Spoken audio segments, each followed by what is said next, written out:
yana neman ina mafita. Zuwa lokacin zaɓen 2015 da aka yi, talakan Najeriya ya gama yanke shawara cewa babu wanda zai ceto shi daga halin da ake ciki illa Muhammadu Buhari, tsohon shugaban mulkin soja.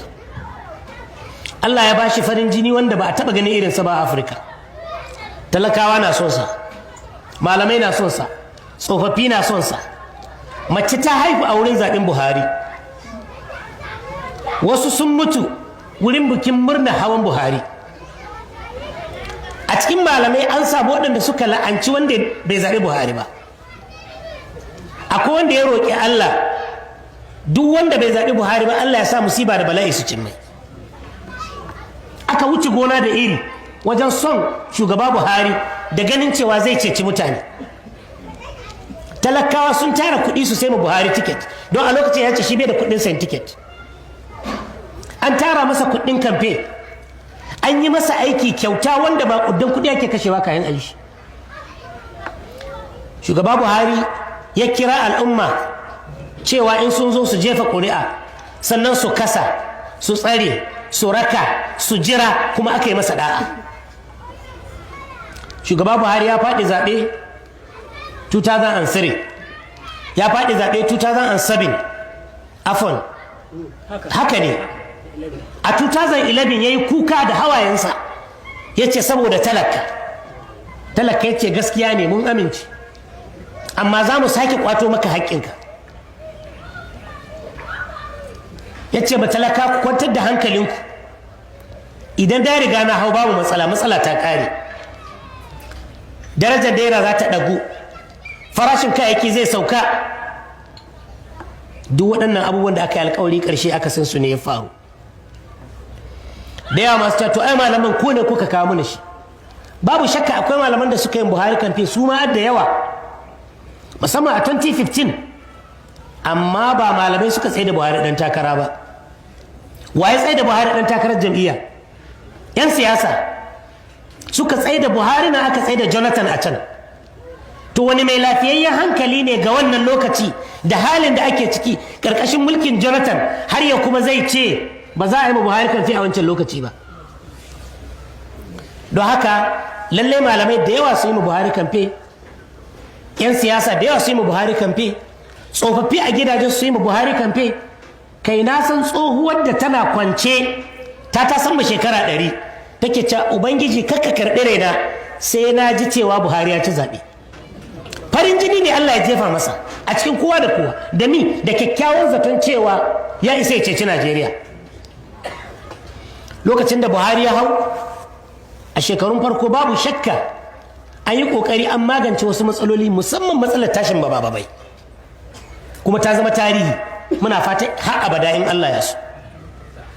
Sannan ya kwato local governments da suke hannun 'yan Boko Haram a jihar Borno, ya samar da zaman lafiya a wannan yanki na arewa maso gabas.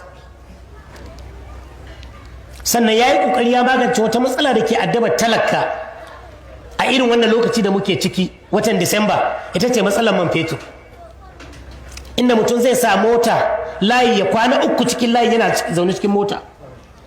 Ita ma da matsala an magance ta. 'Yan arewa sun yi ma Buhari kowane irin gata tsakani da Allah. Ƙuri'un da muka bashi kaɗai ya rage a ce sun kai 100%, amma a kudu raba kafa aka yi. Kudu babu inda aka bashi ƙuri'a 80 cikin 100. Akwai wuraren da ko 10 cikin 100 ga hakiki ne bai samu ba. Amma ƙarshe dai Allah bai bashi ikon yin adalci tsakanin kudu da arewa ko da wajen magana. Misali, duk abin da ya faru a kudu na damuwa, da shugaban ƙasa da mashawartansa nan take za su yi su yi alhini, su nuna ɓacin rai. Amma idan ya faru a arewa sai ka ji su shiru, sai an yi ta surutu, sannan daga baya fito a ce wani abu. A nan Sokoto 28 ga watan Disamba 2018, Allah ya karɓi ran tsohon shugaban ƙasa Shehu Shagari, zaɓaɓɓen shugaban ƙasa na farko, executive president na farko a jamhuriya ta biyu. A wannan ranar wanda bai sallah shugaban ƙasa ya aiko ya wakilce shi wurin sallar jana'izar Shehu Shagari a nan Sokoto. shi kuma ya tahi jana'izar mata Abiola, in ce bukin jana'iza ba sallar jana'iza ba, bukin jana'izar mata Abiola a Lagos. Wannan shi ne abin da ya sake faruwa a satin nan lokacin da 'yan ta'adda suka kone 'yan uwanmu 42 bisa ga rahoton BBC, suka kone su kurmus a cikin mota a ƙauyen gidan bawa da ke Isa local government a wannan jiha ranar Laraba waccan ta sama.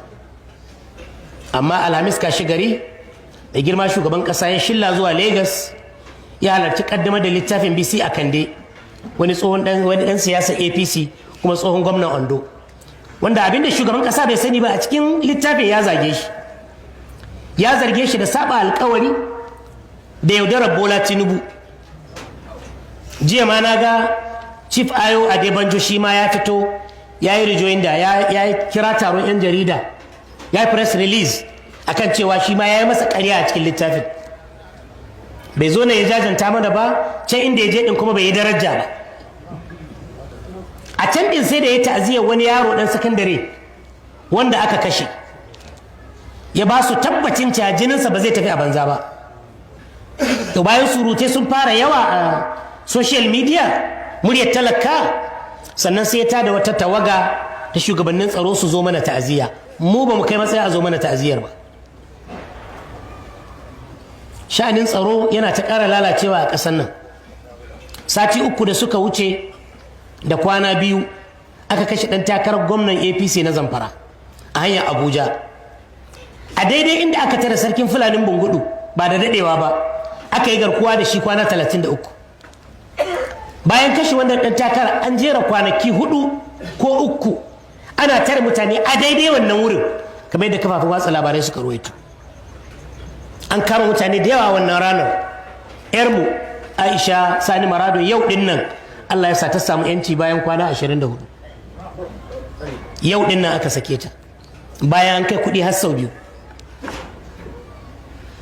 A wannan Larabar ta shekaran jiya an kashe kwamishinan Science and Technology na jihar shugaban ƙasa Buhari Katsina. A jiya an kashe, ko shekaran jiya kenan, an kashe Honorable Rilwanu Gadagau, dan majalisa mai wakiltar Giwa ta Yamma a majalisar dokoki ta jihar Kaduna. Abin yana tahiya kuma ba san inda zai tsaya ba. Shugaban ƙasa Buhari ya samu kamfe da sunan addini, an hau mimbarori da yawa an yi masa kamfe, amma da hawansa abin da ya bismillah da shi shine cire tallafin gwamnati kan aikin hajji da soke kujerar amirul hajji. Ko mun so mu faɗa ko ba mu so ba, dole ne mu faɗa saboda gaskiyar kenan, kuma dole tana damun mu.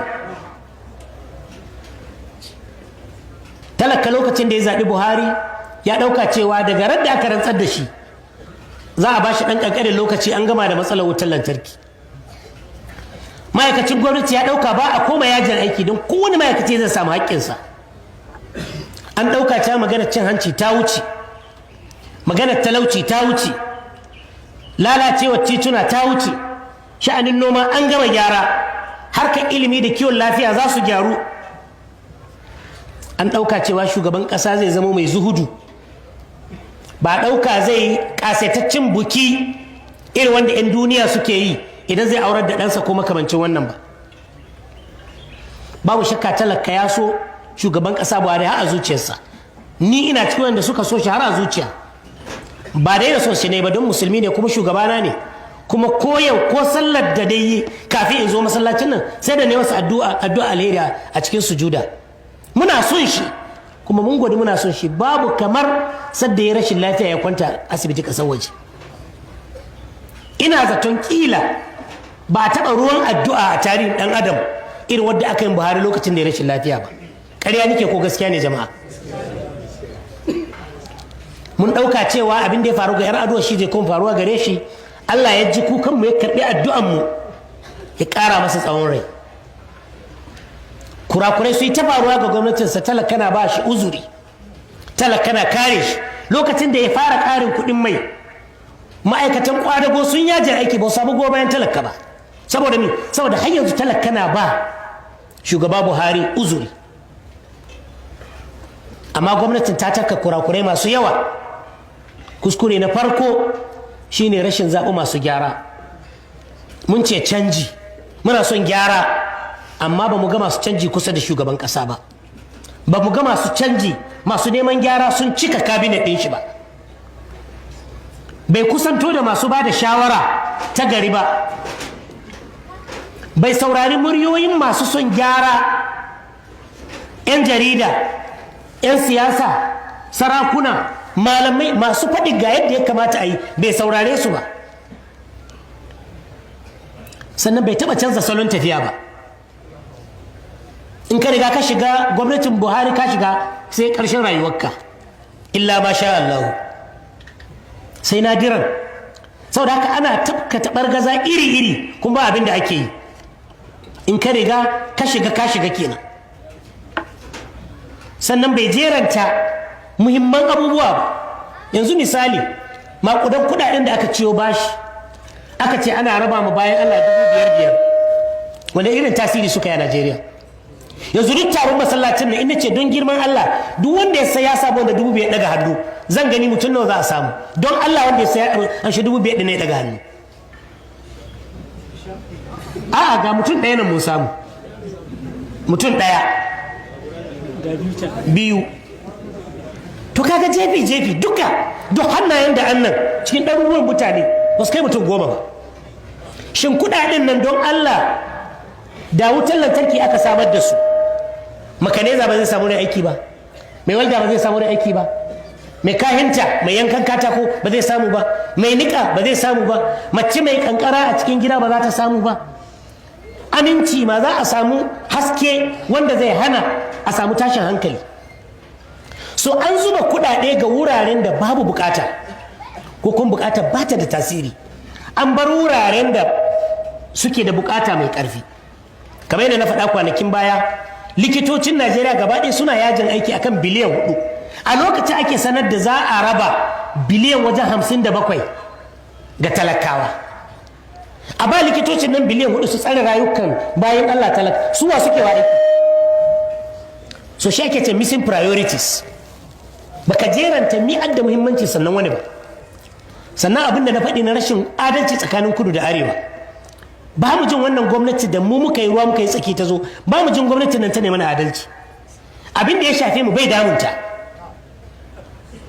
Sannan babu cika alƙawura, babu hukunta masu laifi. Yanzu mutane nawa aka kamo aka gwada mana su ga YouTube cewa ga su 'yan ta'adda ne, sun yi confessing, sun kashe mutum kaza, su yi kaza, mutum nawa aka hukunta a cikinsu. Babu doka da oda wanda ya sa kwarjinin gwamnati ya ragu.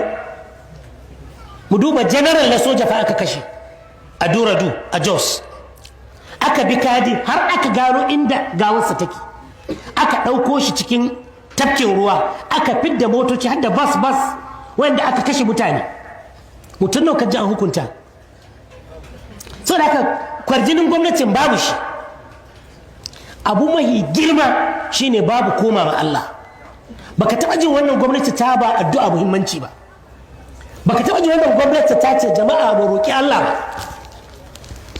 Na ji daɗin shawarar da shekaran jiya tsohon gwamnan Jigawa Sule Lamido ya ba shugaban ƙasa. Mun sha shi wannan shawara mu a keɓance, amma ya ba shi ita a fili, kowa ya ji cewa ka kai goshinka ƙasa ka azama Allah kuka, ka ce Allah na kasa ka taimake ni. Ya ce wallahi yi haka Allah zai taimake shi, don Allah ya faɗi gaskiya ko ya faɗi ƙarya. To ba mu taɓa ganin abin da zai nuna cewa gwamnatin ta ma yadda Allah da iyawa ba. Manyan matsaloli da suka faru tun daga satar shanu ba a ɗauki mataki a kai ba. Aka ƙarar da shanun Fulani suka juyo suka zama 'yan fashi, suka zama kidnappers, suka zama bandits, suka cika jihar shugaban ƙasa Katsina, suka cika Zamfara, suka cika Sokoto. Maganar nan da muke kashi 1 cikin 3 na local government zai Katsina hannun 'yan ta'adda yake ba hannun gwamnati ba. Wannan magana ba gare da ku tambayi 'yan jarida ku jiya. Aka dawo da satar ɗalibai har garin Katsina, ko in ce jihar Katsina, Kebbi, Niger, Kaduna. Wata islamiyya da aka saci yaranta da ba su da gata, ɓangaren makaranta an ka saida don a fansu yaran. Maganar nan da nake yanzu haka sama da yara 50 'yan birnin Yawuri, ɗalibai har ƙanana wanda ba su balaga ba suna hannu 'yan ta'adda fiye da wata 5. In ka ce me ya haifar da wannan, sai mu ce ci guda 3. Zalunci wanda ya haifi jahilci, shi ko ya haifi talauci, duka suka taru suka ba da ta'addanci. To ina mafita? Kamar yadda Bahaushe yake cewa ranar da ta rage ta isa shanya. Ko yanzu in ana son gyara ba a makara ba. Abu na farko addu'a, a koma ga Allah. Shugaban ƙasa kamar yadda aka ba shawara ya koma ga Allah, ya kai ma Allah koke cewa abin da yarin jaye ni Allah ka taimake ni. Mu ma talaka mu koma ga Allah. Wallahi ya wuyata a yanzu in yi sujuda ban yi ma Allah wannan addu'a ba, ban roƙi Allah wannan. Saboda ni, saboda na fahimci inda muka tasan ma ba mu kaɗai ke cikin hatsari ba, 'ya'yanmu da ke tasowa yanzu sun yi kowa zama cikin hatsari. Mu haɗa addu'an nan da istighfari. Saboda mi, saboda duk musibar da ka gani asalinta zunubi ne. Falamma asafuna intaqamna minhu. Duk sanda muka taɓa Allah, Allah yana ɗan taɓa mu kaɗan don mu jiya ko da za mu tuba. To saboda haka tuba yana iya kawo gyara. Sannan a yi cikakken garan bawul game da gwamnati. A koma matafarkin nan na gyara da aka taho a kan shi. A kafa security task force. Malamai sun yi wannan kira a bara. An isku shugaban ƙasa har gidansa an faɗa masa. An yi press release. An buga ga jaridu, an faɗa ga kafafe cewa gwamnati abin da ake bukata kar ta bar jami'an tsaro da dabara su kaɗai. Yadda ta yi ma COVID-19 kwamiti mai ƙarfi, ta yi ma security kwamiti mai ƙarfi, a sa wasu sarakuna a ciki, a sa wasu manyan siyasa a ciki, a sa wasu dattijan ƙasa a ciki, a sa masu ilmomi daban-daban daga wurare daban-daban a ciki, sai a haɗa su da jami'an tsaron. Ya zan an san ina za a samu kuɗi, an san me za a yi da su, an san ya ake kashe su, an san ina matsala take, an san ina za a magance ta.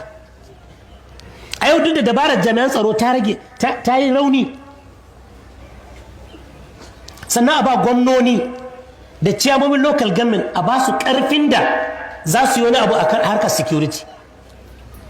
Duk da za ka zagi gwamnan jiharka, bai iya canza kwamandan sojoji, bai iya canza duk da commissioner of police don ba shi ke naɗa shi. Duk jami'an tsaron na bai da control a kansu, banda su ce ba mu kaza ya ba su, wanda ga ka'ida ba aikin shi bane. Na ji gwamnan jihar Sokoto kwanan ne yana faɗin ya ba jami'an tsaro sama da mota 500. Amma sanda muka je mu kai tallafi Goronyo da Sabon Birni, motar da aka ba mu a hanya ta lalace, duk ina sabbin motoci 500. Shi yasa da ce a yi task force, sannan gwamnonin a ba su iko. Babu gwamnan da yana ji yana gani zai bari irin wannan yana faruwa ga jihar. Sannan a ba ciyamomin local government su ma dama. Kana jin ciyaman na Sabon Birni